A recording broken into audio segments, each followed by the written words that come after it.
लालची राजकुमारी की कहानी। एक बार एक शहर में एक राजकुमारी रहती थी।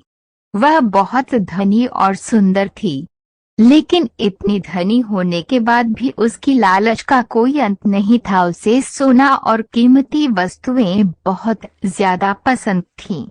लेकिन ये बात भी बिल्कुल सच थी कि वो अपनी बेटी को इस दौलत से ज्यादा प्यार करती थी।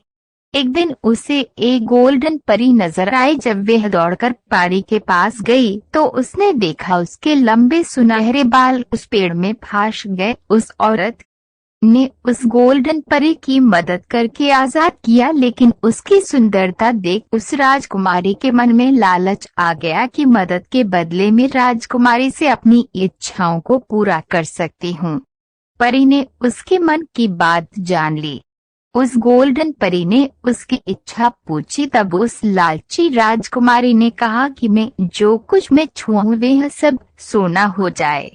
परी ने उसकी ये इच्छा पूरी कर दी। राजकुमारी ने अपने घर के बाहर बने बाग को सोने में बदल दिया। अब उसका पूरा बाग, फूल, फव्वारे सब सोने के हो गए। इस हकीकत को देख वह बहुत खुश हो गई। अब वह हर जगह हाथ लगते हुए महल में वापस जाने लगी और खुशी से देखकर पागल हो गई। तभी उसके सामने उसकी खूबसूरत लड़की आ गई। उसने खुशी की वजह से अपनी लड़की को हाथों से गले लगा लिया, लेकिन कुछ ही देर में उसकी लड़की एक सोने की मूर्ति बन चुकी थी। ये देखकर उसको परी का वरदान याद आया और उसको अपनी सबसे बड़ी गलती का भी एहसास हुआ। वह राजकुमारी काफी जोर से रोने लगी और उस परी को खोजने लगी, लेकिन वो परी कहीं नजर नहीं आई।